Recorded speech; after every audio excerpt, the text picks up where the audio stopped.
The Crusades, the real story behind history's bloodiest religious wars. Imagine a time when the clash of faiths shaped the world as we know it, where thousands marched in a battle of beliefs, culture, and conquest. The Crusades, one of the most intense, controversial, and misunderstood chapters in history. But what truly happened? And what were the real motivations behind these campaigns? Stick around, because we're about to dive deep into the heart of the Crusades, exploring not just the battles, but the hidden motives and long-lasting impact that still reverberates today. Hi friends, welcome to our channel. Here we unravel the mysteries of history, one gripping story at a time. If you're as fascinated by history's twists and turns as we are, make sure to subscribe and hit that notification bell so you won't miss our next deep dive. And if you enjoy this exploration, please give us a thumbs up. It really helps our channel grow. To understand the Crusades, we need to travel back to the 11th century, a time when Europe was under the influence of a powerful and unifying force, the Roman Catholic Church. The world was divided between Christian Europe and the Muslim-controlled Middle East, including the Holy Land, the region Christians believed to be the birthplace and resting place of Jesus Christ. For centuries, Christians had made pilgrimages to Jerusalem. But as control of the region shifted to the Seljuk Turks, a group of Muslim warriors, access became more difficult. Reports began to spread of violence against Christian pilgrims, sparking outrage among European Christians. At the same time, the Byzantine Empire in the east, a powerful Christian empire, was facing threats from these same Turkish forces. Desperate, they sought help from the west. The year was 1095, and Pope Urban II saw an opportunity. At the Council of Clermont, he made an impassioned speech, calling on Christians to take up arms not just to protect their faith, but to reclaim the Holy Land from Muslim control. He promised spiritual rewards for those who would fight, forgiveness of sins, a place in heaven, and eternal glory. This appeal ignited a fire that spread across Europe. Nobles, knights, and even peasants joined the cause. Thus, the First Crusade was born. The First Crusade, victory at a great cost. The First Crusade, launched in 1096, was a response to Pope Urban II's call for Western Christians to aid the Byzantine Empire and reclaim the Holy Land from Muslim control. This campaign attracted a broad coalition of nobles, knights, and commoners, all motivated by a mix of religious fervor, adventure, and potential rewards. The journey to the Holy Land was brutal and fraught with hardship. Crusaders faced starvation, disease, and hostile territory. After a grueling march, the Crusaders arrived in Jerusalem in 1099, where they laid siege to the city for several weeks. On July 15th, the city fell, and the Crusaders unleashed a wave of violence upon its Muslim and Jewish inhabitants, resulting in a massacre that shocked even contemporary chroniclers. Despite the bloodshed, this initial campaign was deemed a success by its leaders, as it established the first Crusader states in the Levant, including the Kingdom of Jerusalem. However, this victory was precarious, as these new territories were surrounded by hostile forces, setting the stage for further conflict. The Second Crusade, a failed attempt. The Second Crusade, called in 1147, was a direct response to the fall of the Crusader state of Edessa, which had been captured by Muslim forces led by Zengi in 1144. This loss sent shockwaves through Europe, prompting Pope Eugene III to call for a new crusade. European kings, including Louis VII of France and Conrad III of Germany, took up the cross, but from the outset, this crusade faced logistical and strategic challenges. The Crusaders struggled with poor coordination, long supply lines, and internal discord. Their forces suffered significant losses before even reaching the Holy Land, with many succumbing to hunger and attacks during the arduous journey.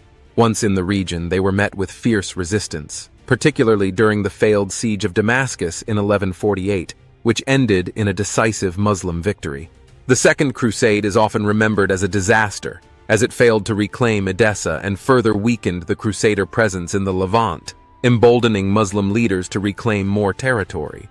The Third Crusade. Clash of Titans.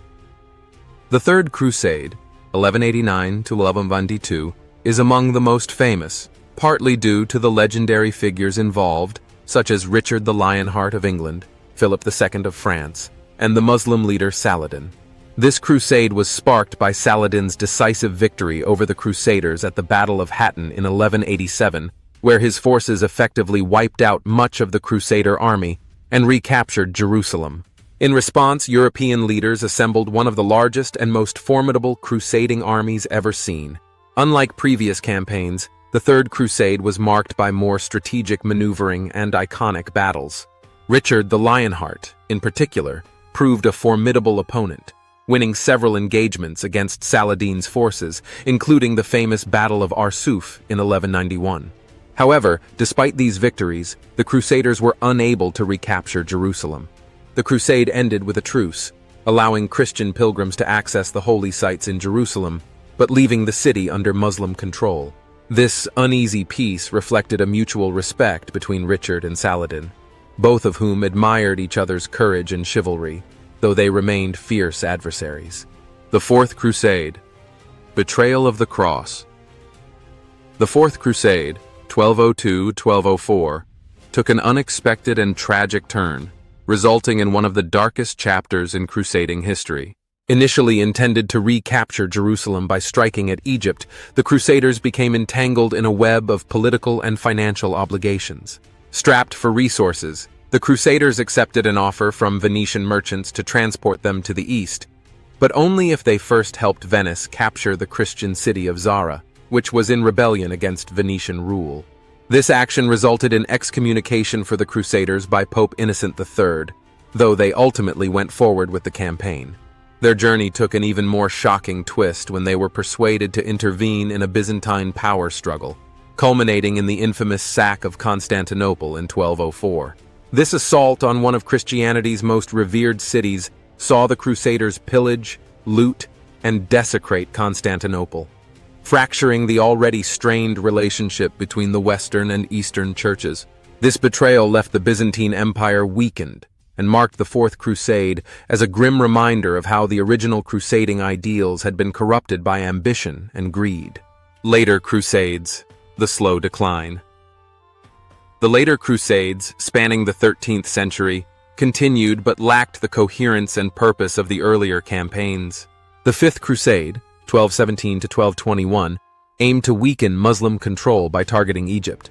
After initial successes, the Crusaders found themselves trapped and ultimately forced to surrender. The Sixth Crusade, led by Emperor Frederick II, achieved a surprising diplomatic victory when Frederick negotiated a treaty with the Muslim Sultan Al-Kamil, temporarily securing Christian control of Jerusalem without a major battle. However, this peace was short-lived, as the city would fall back into Muslim hands within 15 years.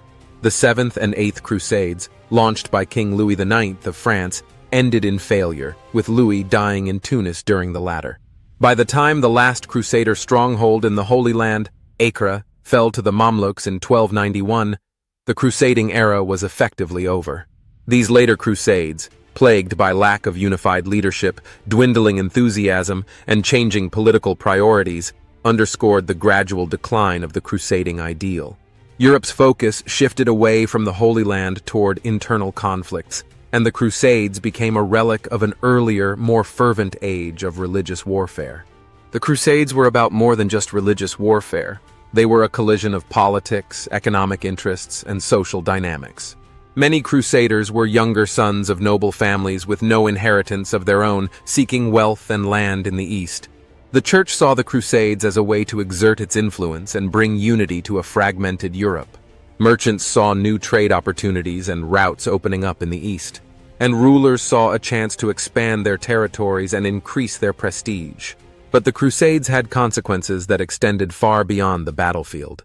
They left a legacy of distrust between Christians and Muslims, one that would echo through the centuries. The Crusades also had a profound impact on European society, spurring trade with the East, introducing new cultural exchanges, and even sparking advances in technology and learning as Crusaders returned with knowledge from the Islamic world. Though they ultimately failed to secure long-term Christian control over the Holy Land, the Crusades changed the course of history. They reshaped European and Middle Eastern politics, established new trade routes, and left a legacy of cultural and religious tensions that persist to this day. The Crusades stand as a stark reminder of how religion, power, and politics can intertwine to shape history. These campaigns were not just wars of faith, they were complex movements that influenced everything from trade to cultural exchange. So next time you think about the Crusades, remember the intricate layers beneath the surface. If you enjoyed this deep dive into one of history's most fascinating eras, don't forget to like and subscribe to the channel. We have many more explorations into history waiting for you. Drop a comment to let us know what historical topic you'd like us to explore next. Thanks for watching, and we'll see you in the next video.